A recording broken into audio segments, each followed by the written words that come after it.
అందరికీ నమస్కారం. నేను మీ Radhika. Welcome to Kammasani presents. ఈరోజు బిస్కెట్లను తయారు చేసి చూపించబోతున్నాను. ఈ సమ్మర్లో పిల్లలకి సెలవులుండి ఎప్పుడు ఏదో ఒక స్నాక్ చేయమని అడుగుతూ ఉంటారు. మరి పిల్లలకి ఇష్టమైనటువంటి ఈ బిస్కెట్స్ని ఈజీగా ఎలా తయారు చేయాలి, చాలా సింపుల్ ఇంగ్రీడియంట్స్ తోటి ఎలా తయారు చేసుకోవచ్చు ఈరోజు తయారు చేసి చూపించబోతున్నాను. ఇంకా ఆలస్యం చేయకుండా ఎలా తయారు చేసుకోవాలో చూసేద్దామా. ముందుగా ఒక వెడల్పాటి గిన్నెను తీసుకొని దాంట్లోకి 2 ఎగ్స్ని తీసుకుంటున్నాను. క్వాంటిటీ తక్కువైతే 1 ఎగ్, మరి కాస్త క్వాంటిటీ ఎక్కువైతే 3 ఎగ్స్నైనా సరే తీసుకోవచ్చు.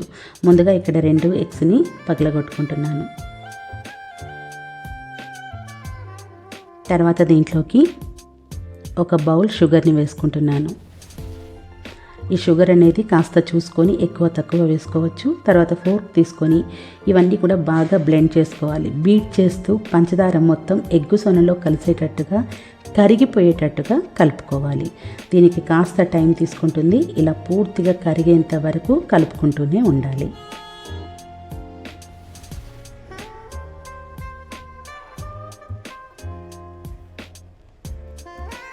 తర్వాత బాగా కరిగిపోయిన తర్వాత కొంచెం నురగగా వస్తుంది. అంటే మనకి పూర్తిగా ఇవి 2 కూడా బ్లెండ్ అయిపోయినట్టే. ఇలా కలుపుకున్న దీంట్లోకి ఇప్పుడు కలోంజీ స్వీట్స్ని తీసుకుంటున్నాను. ఒకవేళ మీ దగ్గర లేకపోతే స్కిప్ చేసేయండి, ఉంటే మాత్రం వేసుకోండి 1 స్పూన్ వరకు. తర్వాత కొంచెంగా మైదా పిండిని వేసుకోవాలి. ఆ ఎగ్ సొనలో ఎంతవరకు పిండి పడుతుందో అంతవరకు తీసుకోవాలి. మొత్తం ఒకటేసారి కాకుండా కొంచెంగా వేసుకుంటూ తీసుకోవాలి. నేనంటే ముందు చేశాను కాబట్టి నాకు ఇంత పడుతుందని అనిపించి నేను పిండిని వేసుకుంటున్నాను. మీరు ఫస్ట్ టైం చేస్తున్నట్లయితే కొంచెంగా వేసుకోండి. ఒక చిటికెడు ఉప్పు వేసుకున్న తర్వాత మరి కాస్త పిండి వేసేసుకొని స్పూన్ని తీసేసి హ్యాండ్ తోటి చపాతీ ముద్దలాగా కలిపేసుకొని పక్కన పెట్టేసుకోవాలి. ఒకవేళ మీకు ఇది లూజ్గా అయిపోతే పిండి కలుపుకోవచ్చు. మరీ గట్టిగా అయింది అనుకుంటే ఇంకొక ఎగ్ని మీరు పగలగొట్టి వేసేసుకోవచ్చు. ఇలా ముద్దలా అయిన తర్వాత ఇప్పుడు చపాతీ పీటను తీసుకొని పొడి పిండి వేసేసుకొని కొంచెం ఎక్కువ మోతాదులో పిండి ముద్దను తీసుకోవాలి. తర్వాత మొత్తం పొడి పిండిని అద్దేసి మందంగా చపాతీలాగా చేసుకోవాలి. పలచగా చేసుకోకుండా మందంగా చేసుకోవాలి.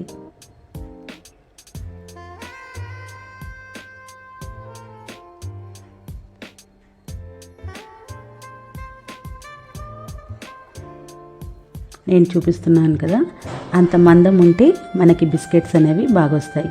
ఇప్పుడు దీంతో ఎలాంటి షేప్ అయినా చేసుకోవచ్చు. రౌండ్స్ చేసుకోవచ్చు, లేదంటే మీకు ఇంకా ఏదైనా స్క్వేర్ కానీ డైమండ్ కానీ ఇలా చేసుకోవచ్చు. నేనైతే క్యాప్ తోటి ఇట్లా నెలవంకలుగా చేసుకుంటున్నాను. మీకు నచ్చిన షేప్లో మీరు చేసుకోవచ్చు.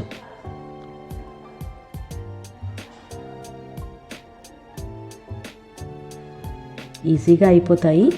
వేగడం కూడా చాలా తొందరగా వేగిపోతాయి. ఇప్పుడు ఈలోపే స్టవ్ మీద బాండీని పెట్టుకొని ఆయిల్ వేసేసుకొని ఫ్లేమ్ని మీడియంలో పెట్టుకొని హీట్ చేసుకోవాలి. నేనైతే మొత్తం కూడా ఫ్లేమ్ని సిమ్లో పెట్టుకొని ఫ్రై చేసుకున్నాను. మీడియం హీట్లో వేడైన తర్వాత బిస్కెట్స్ని వేసుకున్న తర్వాత సిమ్లో పెట్టుకొని వేయించుకోవాలి. తొందరగా కలర్ వచ్చేస్తాయి. దాన్ని బట్టి చూసుకొని వేసుకోవాలి. మంచి గోల్డెన్ కలర్ వచ్చేంత వరకు ఫ్రై చేసుకొని తీసేసేయాలి. కాస్త ఎక్కువ సేపు ఉన్నా కానీ డార్క్ కలర్ అనేది వచ్చేస్తుంది. కంటిన్యూస్గా కలుపుకుంటూ ఇలా గోల్డెన్ కలర్ వచ్చిన తర్వాత తీసేసుకోవాలి. తీసుకున్నప్పుడు చాలా మెత్తగా అనిపిస్తాయి. కాస్త వేడి తగ్గిన తర్వాత మనకి క్రిస్పీగా తయారవుతాయి. ఇలా అన్నిటిని తయారు చేసి పక్కన పెట్టేసుకోవాలి. ఇప్పుడు నేనైతే వీటిని రౌండ్స్ లాగా చేస్తున్నాను. కొన్ని హాఫ్ నెలవంకల్ని చేసుకున్నాను, కొన్నేమో రౌండ్స్ చేసుకున్నాను.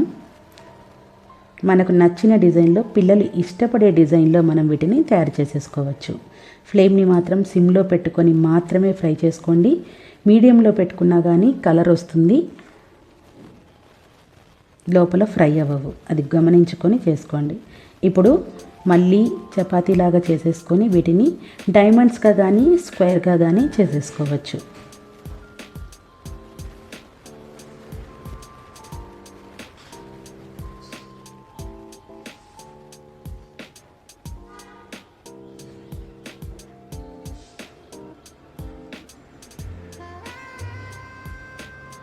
ఇక్కడ మనం యూజ్ చేసిన మెయిన్ ఇంగ్రీడియంట్స్ అయితే మైదా పిండి, ఎగ్, పంచదార.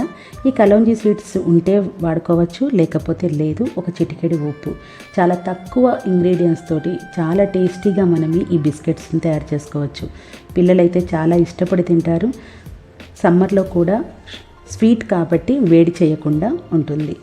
నచ్చిన వాళ్ళు గోధుమ పిండితో కూడా చేసుకోవచ్చు. ఫస్ట్ వాళ్ళకి టేస్ట్ అలవాటు చేసిన తర్వాత నచ్చితే తర్వాత గోధుమ పిండిని యాడ్ చేసుకోవచ్చు. ఇప్పుడు ఇంకొక డిజైన్గా కావాలి అంటే ఇలా ఫోర్క్తో కూడా చేసుకుంటే డిజైన్ ఇలా వస్తుంది. ఇలా అయినా సరే చేసుకోవచ్చు. సో మిగతా అవన్నీ కూడా చేసుకొని చక్కగా ఫ్రై చేసుకున్నాను. అన్నిటికంటే కూడా నెలవంకలు అయితే బాగా వచ్చాయి అనిపించింది చూడ్డానికి కూడా. పైన క్రిస్పీగా ఉండి లోపల సాఫ్ట్గా ఉండి తింటుంటే చాలా రుచిగా ఉంటాయి.